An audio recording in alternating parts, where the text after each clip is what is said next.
Good evening, everyone. My name, as you heard, is Mitchell Ash. I'm Emeritus Professor of Modern History at the University of Vienna and a member of the board of the Israel Studies Center, as is Norlie Lapin. I'm very pleased and honored to introduce to you David Myers, who is a distinguished professor of history at the University of California, Los Angeles, UCLA. David has spent his entire academic career there in various positions. Began in the 1990s, and his first book actually has a very interesting title for our purposes today. It was called Reinventing the Jewish Past, European Jewish Intellectuals and the Zionist Return to History, published in 1995. And since then, he's published quite a few other books. I will not read all of the titles, but I will mention two.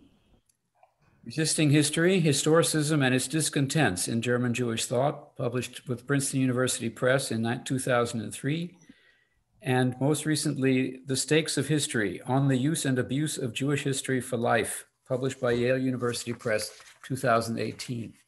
As you heard from Norlie just a minute ago, David is not just an academic, he is also the president of the New Israel Fund, which is dedicated to supporting the struggle for equality of all Israelis. And now, David, I would ask you to give us your lecture about the founding of Jewish studies at the Hebrew University of Jerusalem. Thank you so much, Professor Ash. Thank you to Dina and Norlie and the Center for Israel Studies in Vienna. I'm really pleased to be here with you, as it were, virtually. I want to talk to you tonight in the spirit of Chanukah about an exceptionally important moment in the history of Jewish studies. This was a point that marked the transfer of significant scholarly talent from Europe to the Yishuv, or the Jewish community in Palestine, and from German to Hebrew as a main scholarly lingua franca. It also represented a moment of transformation in the guiding narrative of Jewish history. That is to say, it reflected a shift in focus from the study of Jewish religion in 19th century Wissenschaft des Judentums to the study of the Jewish nation under the institutional and ideological aegis of Zionism.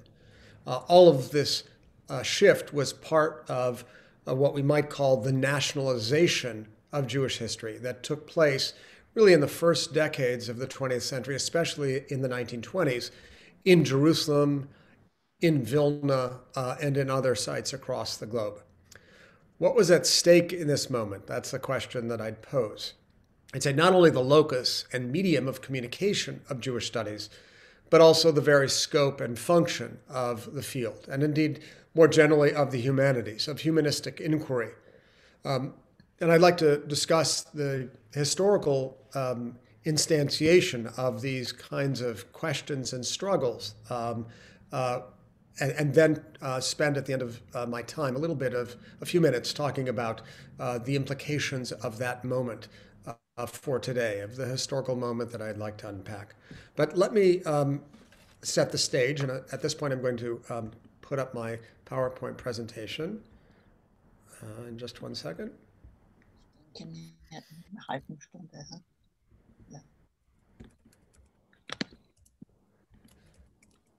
Okay. So some of you may be familiar with this iconic photograph. There are also famous pictorial representations of the opening ceremony on April 1st, 1925, of the Hebrew University in Jerusalem. It was a lavish ceremony attended by the religious, political, and cultural elite of Jerusalem. It also included Lord Balfour, whose declaration 8 years earlier recognized that Palestine should be a national home for the Jewish people.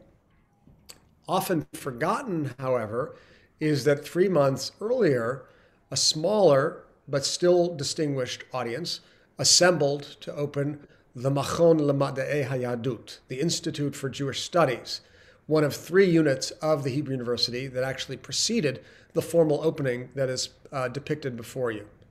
The Institute for Jewish Studies, or IJS, as I'll refer to it, had its own inauguration, and it's important to note that the Hebrew term for inauguration is Chanukah Habayit, an especially appropriate and fitting term in this season. And in fact, that Chanukah Bayit, that inauguration of the Institute for Jewish Studies, was held on the first day of Chanukah, December 22nd, 1924.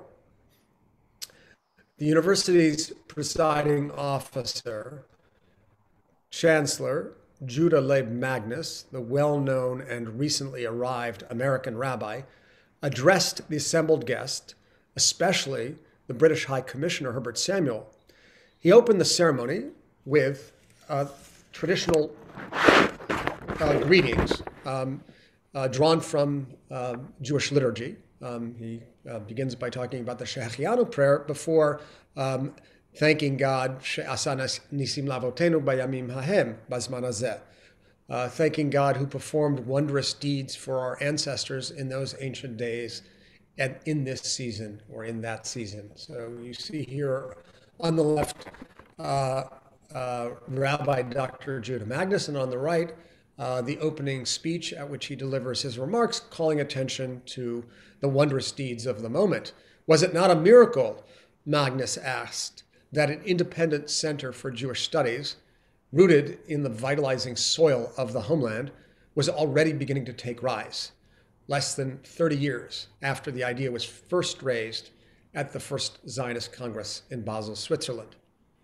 Now, befitting his vocation as a Reform rabbi and his own very deep spiritual proclivities, Magnus wrapped the event in religious symbolism. So he declared that Mount Scopus, on which the new institution was located, a holy place, a sanctuary in which to learn and teach without fear and hatred all that Judaism has made and created from the time of the Bible until our days. There was a kind of a very easy and unremarked upon blending of traditional and modern modes of learning, of Torah on one hand, and Madà, science, Wissenschaft, on the other hand. Indeed, one of the most recurrent expressions of the event, uttered by Magnus and others, was the classical liturgical refrain from the book of Micah, Ki mitzion tetzeh Torah.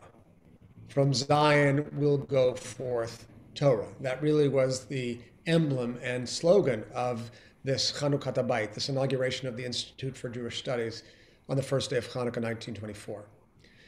Indeed, the new institute was understood by Magnus as a temporal and conceptual meeting point in various ways. So it was a meeting point between a once vibrant ancient tradition and its transvalued modern form. It was also a meeting point between East and West. Magnus and other founders of the IJS saw it as the meeting point of Orient and Occident, though they often saw that meeting point through characteristically Orientalist eyes, I'd say. And that means that they mixed a kind of exotic sense of fascination with a sense of cultural hierarchy, verging on condescension.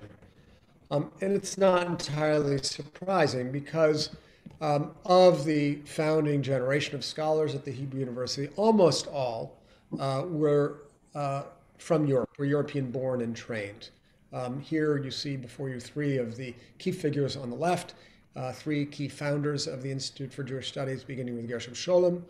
Then in the second to the left, Yitzhak Ber, the first Jewish historian appointed to the Institute, and to his right, Ben Sion Dinur, also one of the two first Jewish historians appointed at the Institute.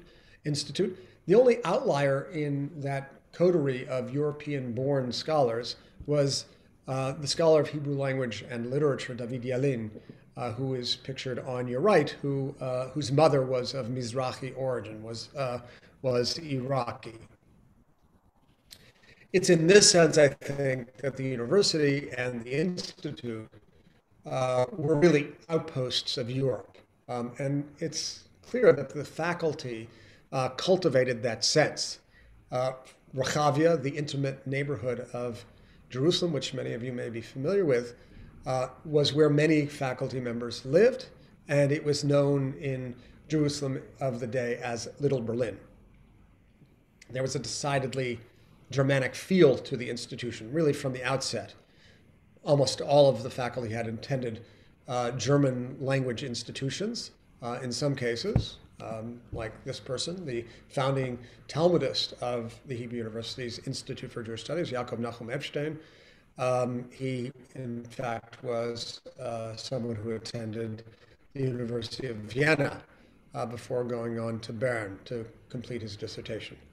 So in that regard, the Hebrew University and its Institute for Jewish Studies was a colony of European scholarship, a bastion of Wissenschaft that sought to bring intellectual rigor and academic credibility to the hinterland of Palestine.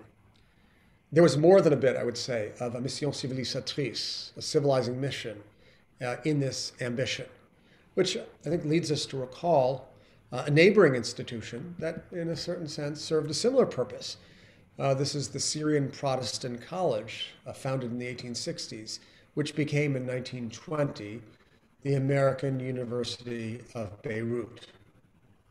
Both of these institutions, the Hebrew University and the AUB, separated by a mere 450 kilometers, were conceived of and run by Westerners for the purposes of bringing European and American level higher education to the Middle East.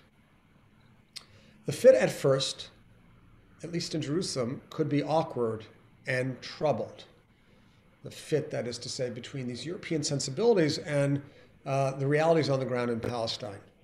Even before the IJS opened, there were fierce disputes among its proponents that threatened its inauguration. Because time is short, I'll focus on three sources of tension. The first is geography.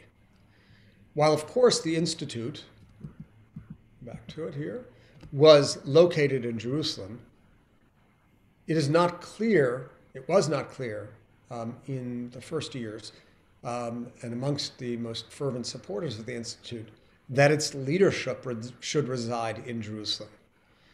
After all, the idea of a major center of Jewish studies in a modern scientific vein was hatched not in Jerusalem, but rather in Europe. A group of German scholars, for example, convened in early 1920 to discuss the possibility of creating such a center in Jerusalem. 2 years later, in 1922, the chief rabbis of the UK and France, respectively, Rabbi Joseph Hertz and Rabbi Israel Levi, convened committees in London and Paris to promote a similar idea. And then 2 years after that, in July 1924, the various interested parties in this idea of creating an Institute for Jewish Studies in Jerusalem convened in London to create a governing council of the Institute of Jewish Studies. They came from Germany, they came from the UK, they came from France, they came from the United States, and they came from Jerusalem. They included, I should say, Professor Adolf Büchler, who had taught not too much before that at the Lernstadt in Vienna. Correspondence after this meeting, held in July 1924 in London, revealed that there were ample misunderstandings among the attendees and other committee members about what this new institution should look like.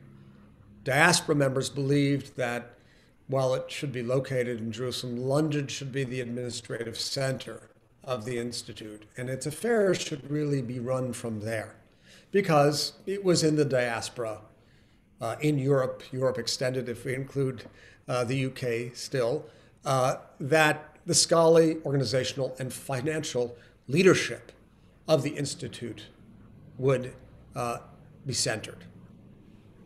That view was opposed by committee members from Palestine, including some very distinguished figures, such as Chaim Nachman Bialik, the great Hebrew poet, Echad Ha'am, the great Hebrew essayist and author, and of course, Dr. Judah Magnus, all of whom believed that the administrative center could only be in Palestine.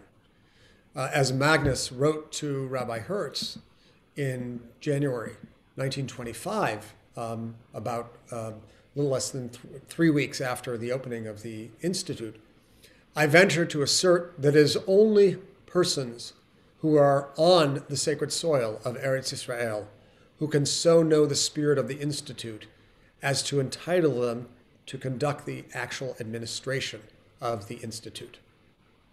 So we see this first circle of tension surrounding the Institute. The question of geography. Where should the actual administrative leadership be? In the diaspora or in Eretz Israel, in Jerusalem? In fact, there was another dimension to the brewing tensions, the tensions that preceded and indeed accompanied the opening of the Institute, and I should also say followed its creation. And that was a serious power struggle between two figures, Judah Magnus and Chaim Weizmann. So in addition to those diaspora scholars and rabbis such as Hertz and Levi, who had a vested interest in the Institute and in maintaining control over it, so too did Chaim Weizmann, the noted chemist, who from the year 1920 became the president of the Zionist organization, the World Zionist Organization. Weizmann, it should be said, had little regard for Judah Magnus. He regarded him as an American dilettante.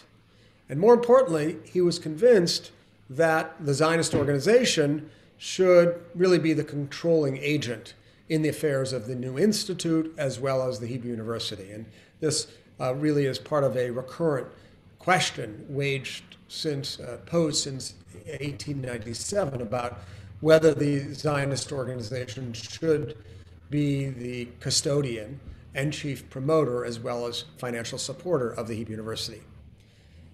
Magnus, for his part, was wary of, as he put it, a nationalistic, chauvinistic arrogance that he feared might come from the control of the Zionist organization, and particularly from Weizmann, whom he regarded as driven by a bottomless lust for power.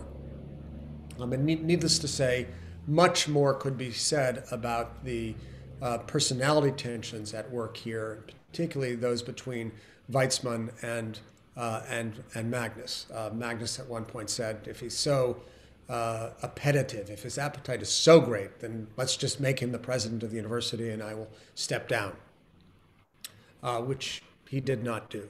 At various points in time, it's important to note that Weizmann found an ally in a great friend and support of the Hebrew University, none other than Albert Einstein.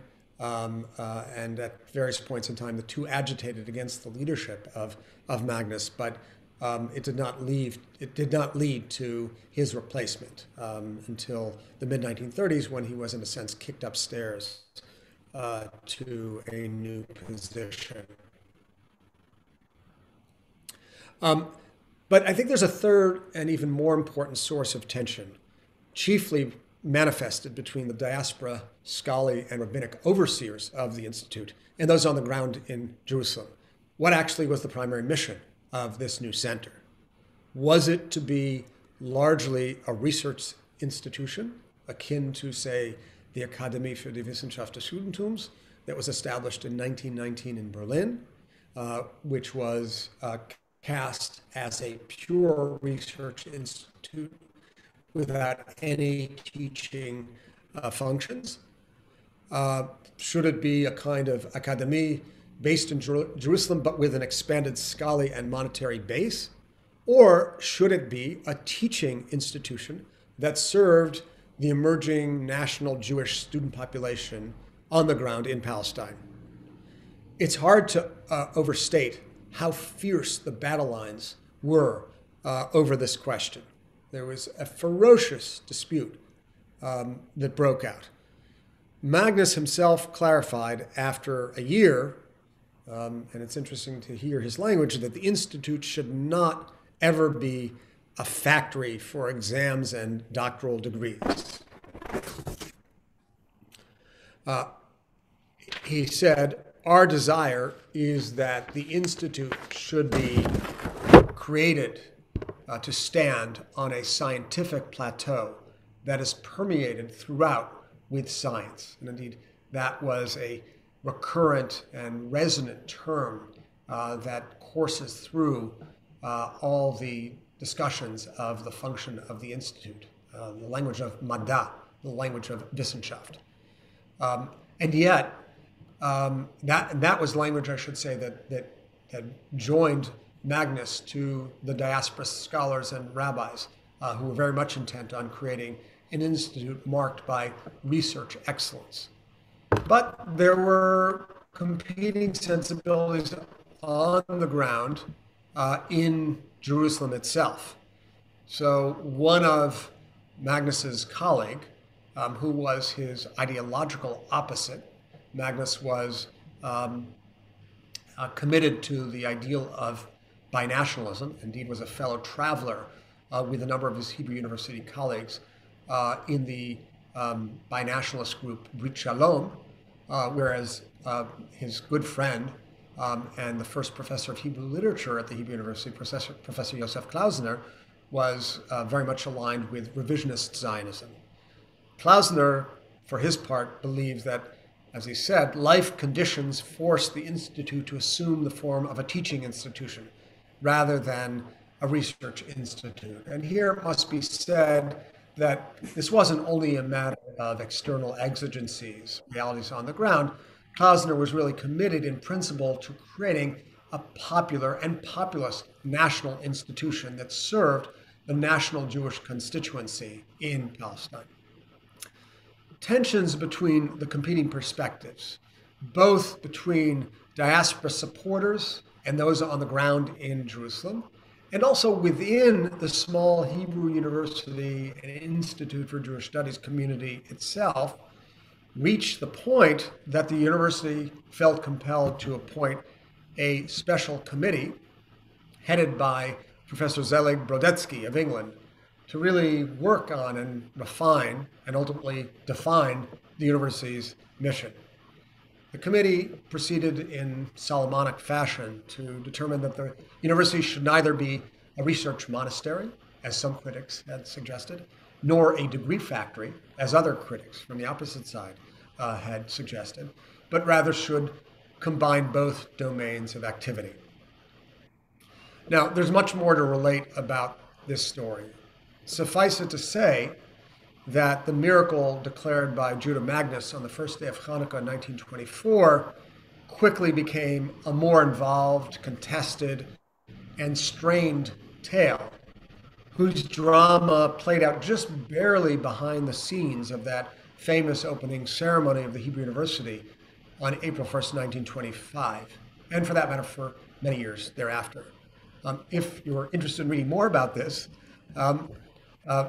I invite you to take a look at a book which Professor Ash mentioned, my first book, Reinventing the Jewish Past, which is about this process of the transfer of scholarly talent from Europe to Palestine in the 1920s.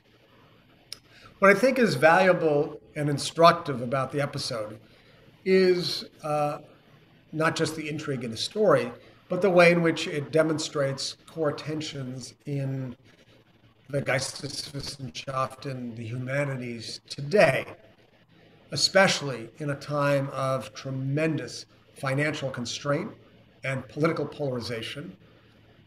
We hear again the question, what is the mission of the university?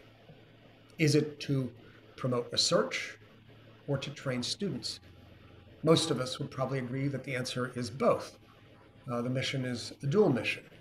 But that only raises further questions. What does research mean? What does support for research look like? Should or must research have an applied quality to it that answers the call of relevance, which seems to be so important as a matter of financial sustainability as well as the exigencies of the day? Should research be yoked to the fortification of a national identity, as many advocates in Jerusalem proposed in the 1920s? Now, particularly in an age of extreme illiberalism, what Viktor Orban has infelicitously called illiberal democracy, that raises serious problems. But do we feel differently about a manifestly minoritarian project. That is to say, a case where we yoke research to the excavation and amplification of the voices of groups that have been marginalized in society and in guiding master narratives. Because this, to a great extent, was the project of Wissenschaft des Judentums and the project of the Institute for Jewish Studies in Jerusalem. And so we come full circle. And with that large open-ended question, I will conclude. Thank you for your attention, and I look forward to your questions. Thank you very much, David. As I neglected to say at the beginning, but as I wrote in the chat, you are all welcome to ask questions by writing them in the chat, and you can write them in English or in German as you wish, and I will take them in the order that they come.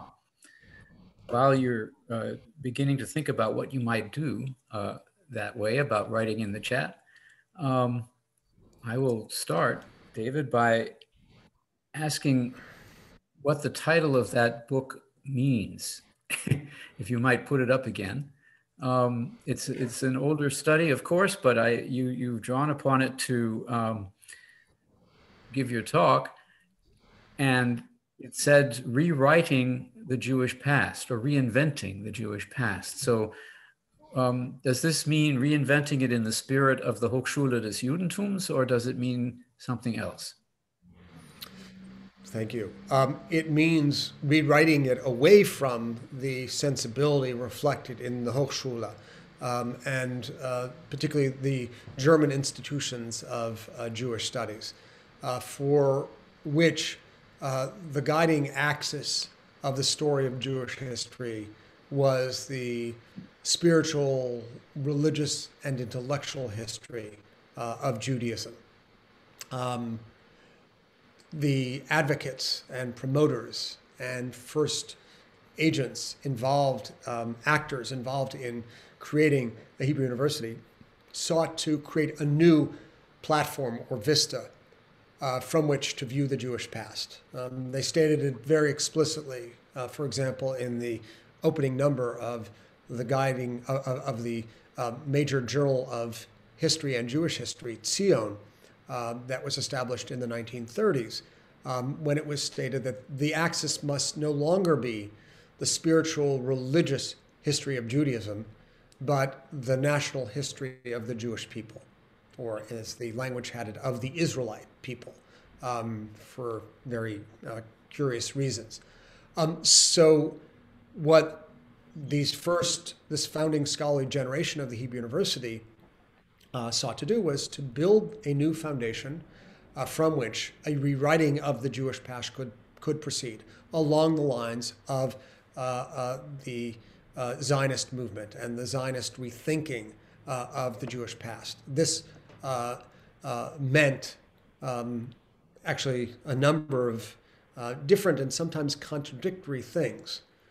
In one instance, it entailed a renewed assessment, and I would say even a glorification of ancient Jewish history, particularly those periods in which there was a sovereign Jewish state, those fleeting moments in antiquity when there was some measure of Jewish sovereignty.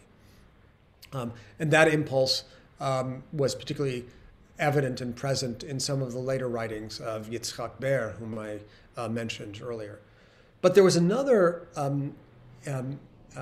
dimension to this Zionist rethinking and rewriting of the Jewish past that cut against that kind of recourse, that direct recourse to antiquity. And it was reflected by Ben Sion Dinor. I'll just bring their faces up if I can to give you a sense of who they are.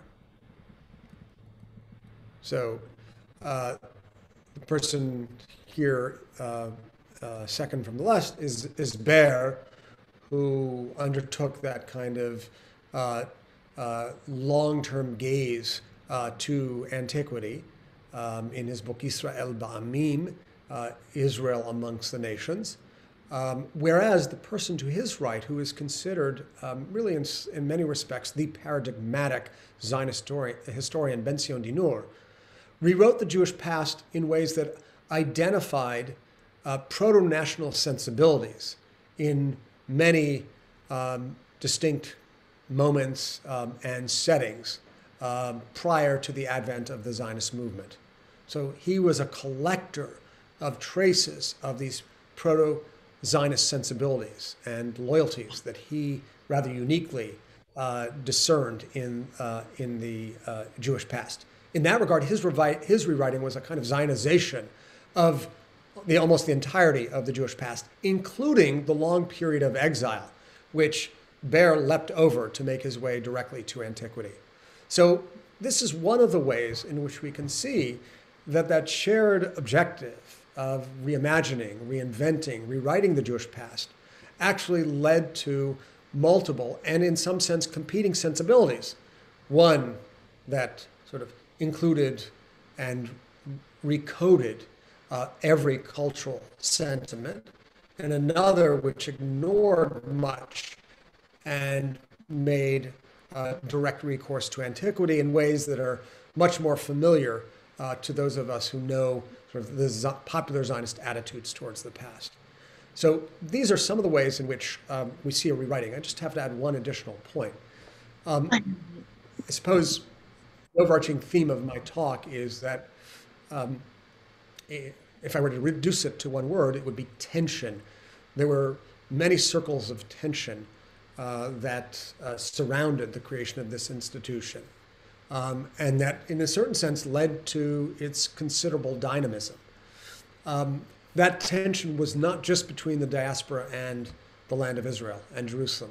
It was also within the communities I suggested of the faculty and administration of the Hebrew University. For example, between Magnus and Klausner, but it was also between Baer and Dinur. And we also see very interesting tensions within members of the founding faculty between those who believed that their mission was chiefly to replicate and fortify the scientific impulse that they brought with them from Europe in Jerusalem, that they were first and foremost scholars, scientists, and those who believed quite consciously that scholarship must be yoked to the cause of the nation. Those for whom scholarship was and must be devoid of ideological intervention, and those for whom the very term ideology was not a term of approbation. It was not a term of opprobrium, but rather a term of approbation, a term that they actively embraced. Ideology was thought or scholarship yoked to action. So those tensions dwelt within the Institute for Jewish Studies itself. And I think that created that tension, rather than be debilitating, created a certain kind of vitality that helps us understand how that small institution became the largest institution of Jewish studies in the world today. Thank you. I have two questions on the chat, aber ich werde jetzt kurz nur auf Deutsch sagen. Allen, die jetzt zuhören, sind herzlich willkommen, Fragen zu stellen. Sie können auch, wenn Sie möchten, Ihr Bildschirm anstellen. Und wenn ich Sie aufrufe, um eine Frage zu stellen, können Sie dann auch das Schweigesymbol auf der linken Seite des Schirms wieder ausklicken, um das selber zu tun. Wenn Sie möchten. But those who would prefer to speak in English can do that too. Either way is just fine. The first question that was sent to me was sent by Norli Lapin. Who were the students of the Hebrew University? Were they locals or from abroad? What did the rabbis in Eretz Israel think of Jewish studies? Mm-hmm. So the students were overwhelmingly drawn from the emerging Yishuv population, which in the decade of the formation of the university doubled in size from about 80,000 to 150,000. There were very small numbers of students initially taken, only at the postgraduate level until the late 1930s. And the entrance requirements were very considerable. So it was far from being the kind of degree factory that some feared. One had to have Hebrew, European languages, ancient languages as a sine qua non for admission. So there was a small number of, initially dozens and then hundreds of students in the latter half of the 1920s into the 1930s, drawn from the Yishuv overwhelmingly, though we do know of a very small number of visiting students from abroad.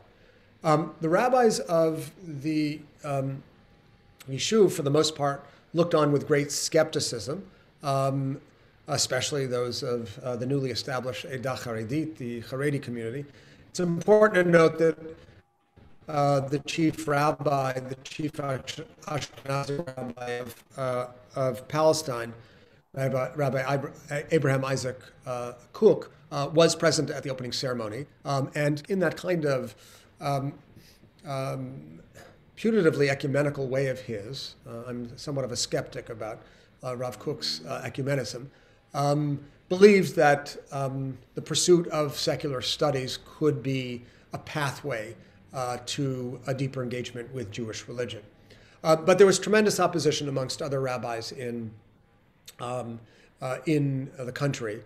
It's also interesting to note that some of the diaspora supporters of the university believed that it should be itself a manifestly religious institution.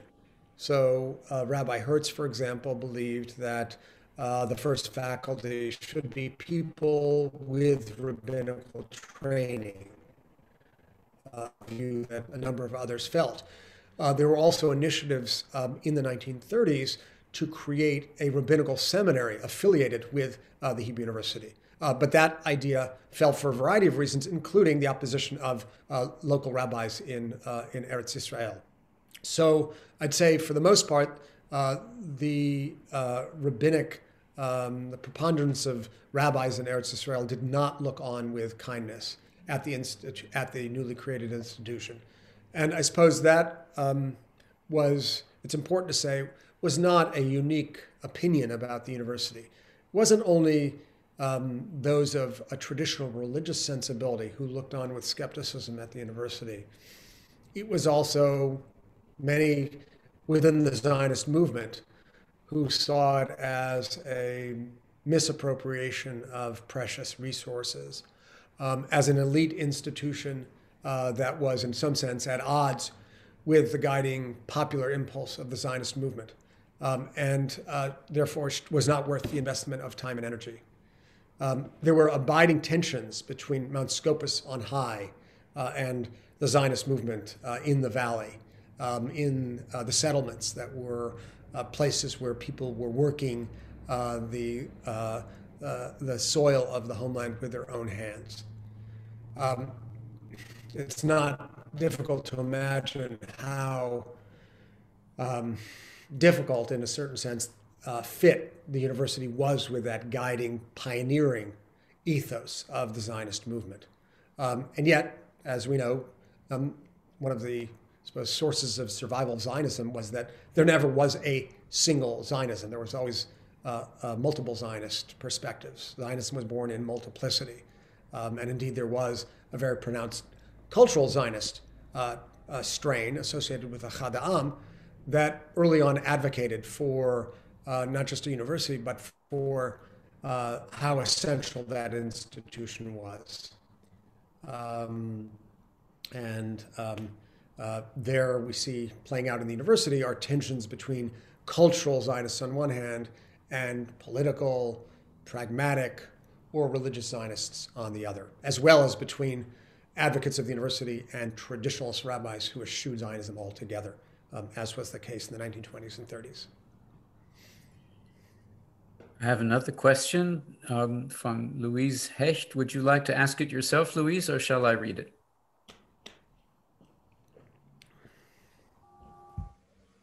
Can you hear me? Yeah. Yep. Yeah. Okay. It's kind of provocative, I would claim that actually the Institute for Jewish Studies at Mount Scopus fulfilled the dream of the founder of Wissenschaft des Judentums, that is of Leopold Zunz, because what Zunz wished for or advocated was the inclusion of Jewish studies as an independent chair or institute within German universities, which never happened until after World War II, of course. Whereas it was actually enforced in Jerusalem as the IJS, being part of, at least in the beginning, mainly European form of university. And that's also clearly played out by the double focus on research and teaching, which is, of course, the German university model. Would you say that the Hebrew University or the Institute of Jewish Studies broke away from this model or this dream vision of Leopold Zunz since its foundation? Yeah, that's a great question, Louise. And I think the answer is not a simple one. I think it requires a kind of dialectical move, because I think you're absolutely right to remind us that figures like Zunz and Abraham Geiger actively and in agitated fashion appealed to state authorities to recognize Wissenschaft des Judentums through the creation of a faculty, a theological faculty or a humanities faculty that included these studies. And we know of those petitions, and we know that Zunz very famously said that the emancipation of Jews will only follow the emancipation of Wissenschaft des Judentums. So essential was that act of integration. So I think in that regard, they would have looked on the creation of a self-standing university at whose center stood Jewish studies as a positive development. But I'm not sure that they would have regarded the creation of such an institution in Palestine as exactly the model they favored.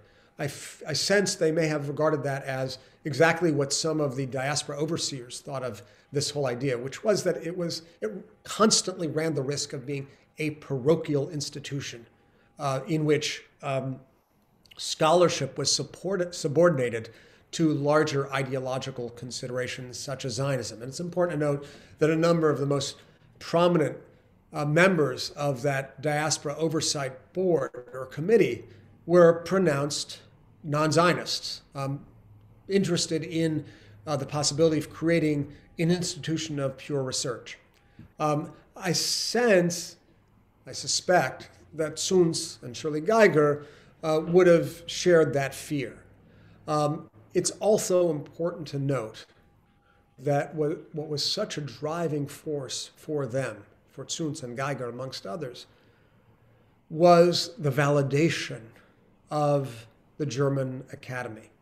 The validation that said, yes, your work qualifies according to the vaunted criterion of Wissenschaft. This too is scholarship of a European level. I think that desire for validation, which was so wrapped up with the desire for validation as human beings in European society, would not be satisfied by the creation of the Hebrew University or its Institute for Jewish Studies. So I think, if I were to guess, that they would be amongst the advocates of this institute, like Rabbi Hertz and like Rabbi Levi and like Adolf Büchler, for whom the institute should be a larger scale Akademie für die Wissenschaft des Judentums. That was an institution with which they could live. If it became a popular institution that clearly served the Zionist cause, then it would be a debasement of their animating ideal. Of course, what they also wanted was to train students. So if it were a research institution that trained doctoral candidates, that they could live with. When we begin to get into, training undergraduates for a bachelor's degree, I suspect at that point they would have said that's a different model.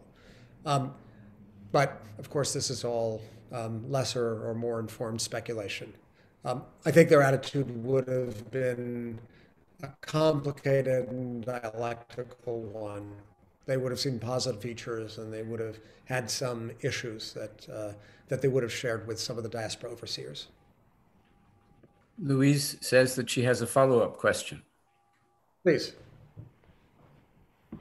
Yeah, thank you for this very comprehensive answer. I just wanted to point out that I, on purpose, focused on Zunz and not on Geiger, because my focus was actually the inclusion of Jewish studies within humanities and not as a theological faculty, as Geiger advocated. And I think to a certain extent, of course, you're right.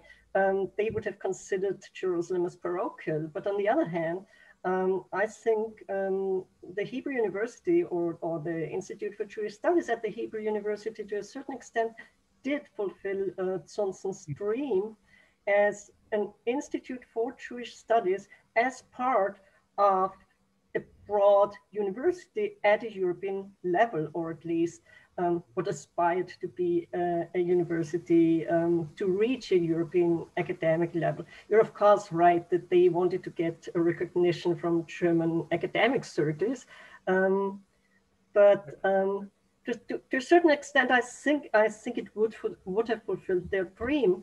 But my other point is actually that the fulfillment of this dream of Wissenschaft des Judentums to establish an Institute for Jewish Studies as a separate institution for Jewish learning, instead of integrating Jewish learning into the broader perspective of humanities, actually inhibited development which we have at European universities and American universities right now, which is the inclusion of Jewish studies content within broader subjects. And that's exactly what doesn't happen in Israel, because you have this Institute of Jewish Studies, not just at the Hebrew University right now, but basically at all Israeli universities. Yeah. Well, thank you again. So, I mean, in a certain sense, the end of your, the end somewhat undercuts the beginning. You had almost persuaded me that the Zunzian ideal was realized in Jerusalem, though, of course, we cannot attribute that kind of prophetic vision to Zunz himself, who famously asked in Etwas über die rabbinische Literatur, whether there would be any Hebrew books left 100 years after he wrote the essay in 1918. So he was certainly not clairvoyant about the fate of Hebrew letters, or Zionism for that matter. Yeah, I mean, I think might he been, yes, he might have been, the ideal that he had in mind, and you're absolutely right to distinguish his vision from Geiger's vision of creating a Jewish theological faculty. Perhaps he would have been encouraged by the opening formulations and expectations and principles, though, as I've suggested, it was really mired in deep conflict between more than two competing sensibilities. So it would be actually hard to get clarity about where he would throw in his lot, with which camp he would throw in his lot. But you're also, I mean, completely right to point out that there is an institutional idiosyncrasy in Israeli institutions, beginning with the Hebrew University, that would have displeased him, and that is the segregation of Jewish studies, and particularly Jewish history, from what is known as general history. So, for example, in 1930, the Hebrew University hired Fritz, later Yitzchak Ber, as its first Jewish historian, and in the same period hired Richard Koebner as its first general historian, and determined after some deliberation, that they would dwell in separate departments. And from that point forward, we basically have had two parallel institutional tracks: Jewish history on one hand, or the history of Jews in the land of Israel, and general history, meaning largely European history. That institutional arrangement has remained up to this day, and I think that, in many respects, is antithetical to the integrated model that Tzuns had in mind. So I think he might have been unnerved by the prospect of scholarship being subordinated to ideology on one hand, and by that segregated model on the other. But I think there are he might have been enthusiastic about the prospects sometime between December 22nd, 1924 and April 1st, 1925. We have now another question from Susan Cohen. Would you like to ask it, Susan? You need to unmute yourself. I'm unmuted, yes. Yes, I just wrote, what about music? Because this is a very ignorant, probably, and very non-intellectual question. But since musicology, the study of the history of music, the study of different music styles, is very interdisciplinary, I was wondering if, at what point, and if at all, it was included in the curriculum of the Institute for Jewish Studies at the Hebrew University, or whether it was separate conservatorium. That's a great question, because, and I don't have the exact answer. I think musicology came considerably later, maybe as late as the 60s. And now, a very distinguished ethnomusicologist, trained at UCLA, I should say, Professor Edwin Sarusi, heads the World Center for Jewish Music based at the Hebrew University. So Jerusalem has become a major center for musicology. It was not one of the fields that was represented at the outset. What was a kind of idiosyncratic mix based on the best scholarly talent around. So Bible came, interestingly, after rabbinics. Rabbinics was an easier sell because, first of all, you had a lot of Jewish scholars of rabbinics circulating about in European rabbinical seminaries. What you had fewer of were Jewish scholars of the Bible, in no small part because biblical criticism, critical biblical scholarship in the 19th century was such a manifestly Christian and particularly Protestant undertaking. And it created very serious problems for Jews. Things like the documentary hypothesis, that Jewish scholars didn't embrace it until relatively late in the day. Then there were deliberations within the governing committee of overseers of the university whether the person hired for Bible should be possessed of a traditional or a critical sensibility. So these are sort of some of the disputes that took place around core disciplines. So we had rabbinics, we had eventually Bible in the form of the Italian rabbi and scholar Umberto Cassuto and later Yechezkel Kaufman. We had a field that one might not have expected, Kabbalah, Jewish mysticism, brought by Gershom Scholem, Jewish philosophy, Leon Roth, brother of the renowned historian Cecil Roth. Jewish sociology in the form of Artur Rupin came relatively early. These were core disciplines established. We don't have music until considerably later. And that in some sense is a surprise because as part of the nationalization of Jewish culture that takes place in the first decades of the 20th century, we see an attempt to nationalize, to create a kind of national Jewish idiom for many forms of culture, including music. My colleague at the University of Virginia, James Leffler, has written a good book on the struggles over this attempt to nationalize Jewish music. So there are There's a Jewish music society created in Eastern Europe in the first decade of the 20th century for the express purpose of collecting the musical shards of the Jewish people and bringing them together to create a national repertoire. Notwithstanding that effort and others like it, to the best of my knowledge, musicology doesn't make its way until later in the day. It's perceived by the founders, incorrectly, of course, we know, as a second order scholarly pursuit. That's very interesting because you mentioned rabbinical studies, and from there it would just be a hop and a jump to cantoral studies, right? Yeah, but cantoral studies is not Indeed, an academic.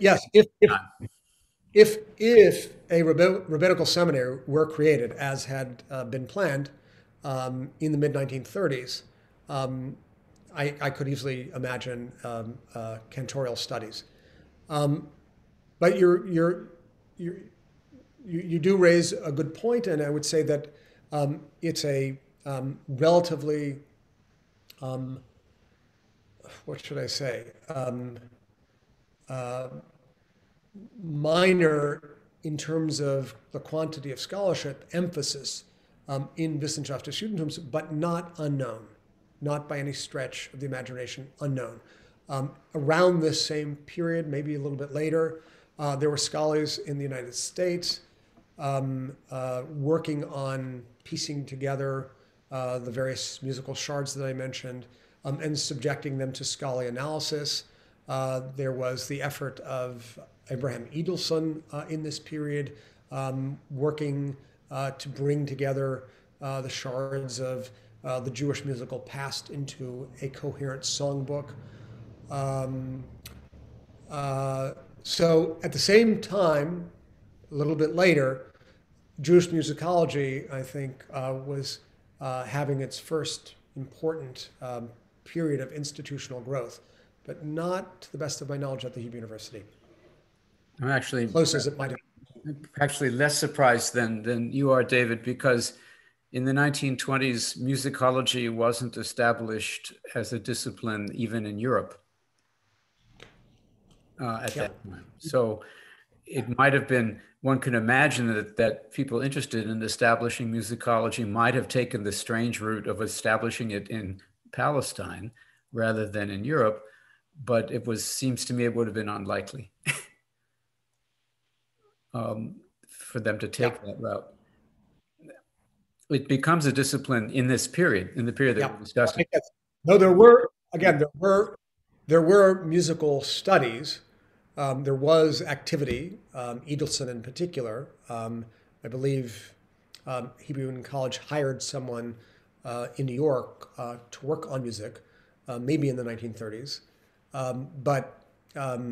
So there was this intense interest in music as a manifestation of national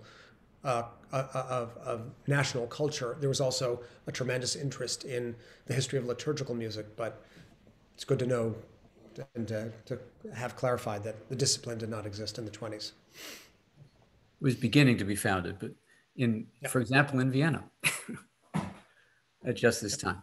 Yeah. Appropriately enough. Does anyone else have a question?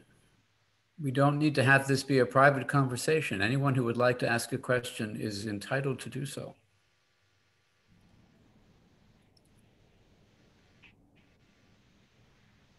If not, I would like to ask another question that takes us closer to the present in two senses. The first is the discussion about teaching versus research is, of course, a hot topic today in academic debates.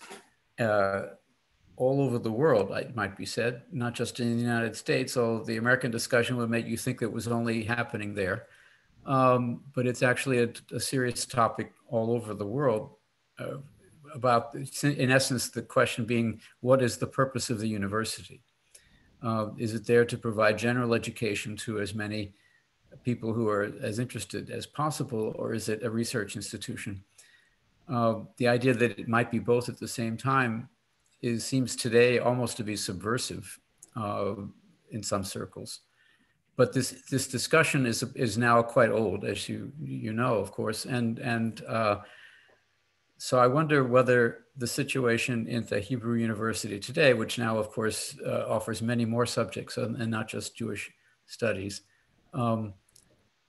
reflects this tension as well now in the present. Yeah, well, I mean, the university is now a wide-ranging, multidisciplined institution, which is still trying to figure out, I should say, what the place of Jewish studies is within its midst. There are ongoing debates about this almost every decade. What I can say is that in the United States, particularly after the Great Recession of 2008, 2009, there was a lot of deliberation about what a university should and must be. And what was interesting was to see how it really retraced some of the very steps that we've been discussing over the last hour or so. Namely, it should be an institution devoted to serving its student population.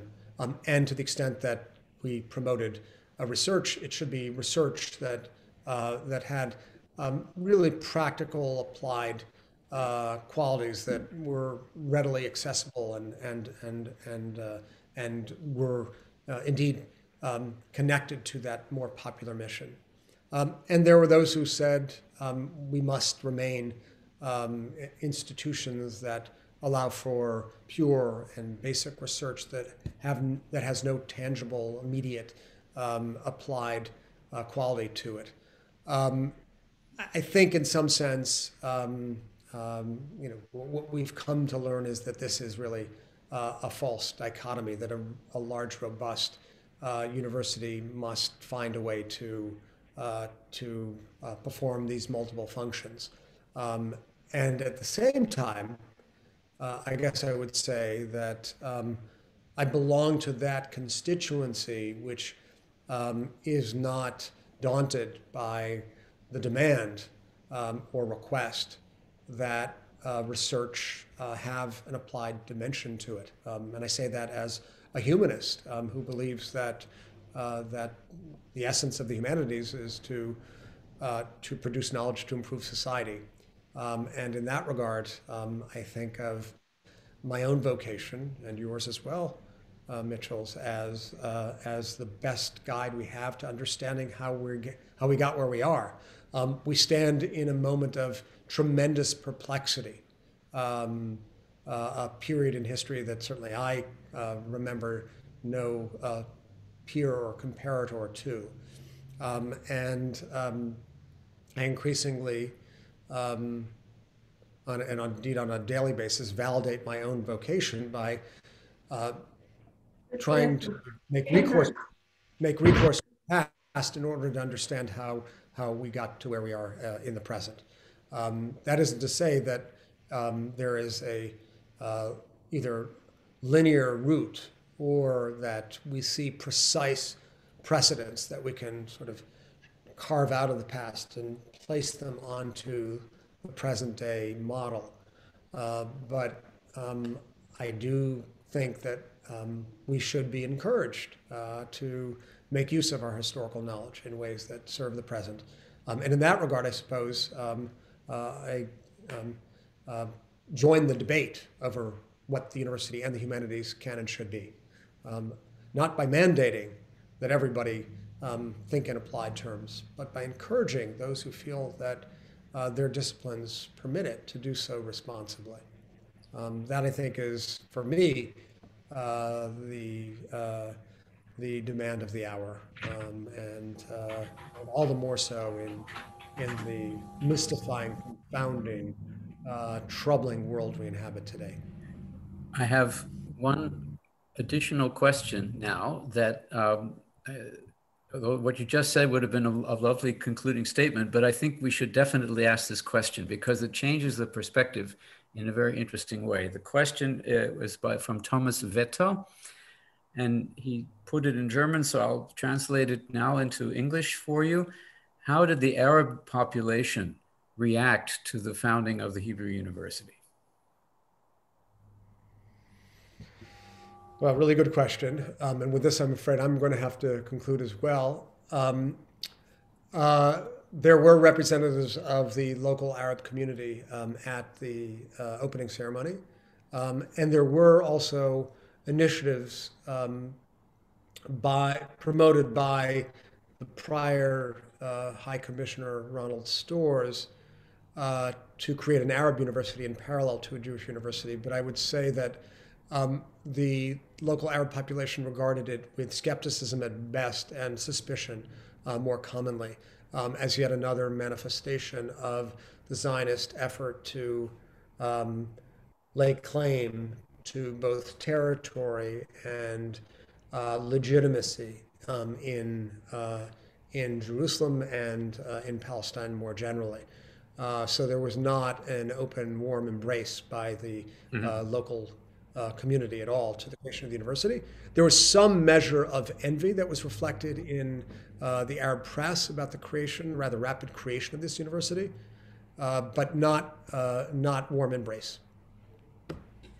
as one might expect. That is to say, one might expect the absence of a warm embrace. We could continue for quite some time, David. This is really quite fascinating. And I hope that our listeners who have not asked questions think the same thing. But I think that we have reached the point at which we should probably stop, because we all know that Zoom events have their limits. And so I want to thank you now very much for agreeing to participate in this discussion with us, and hope that you'll join us again some other time soon. Thank you. It's really been my pleasure. I appreciate your making time. And happy Chanukah to all who are celebrating. Chanukah Sameach. Chanukah Sameach.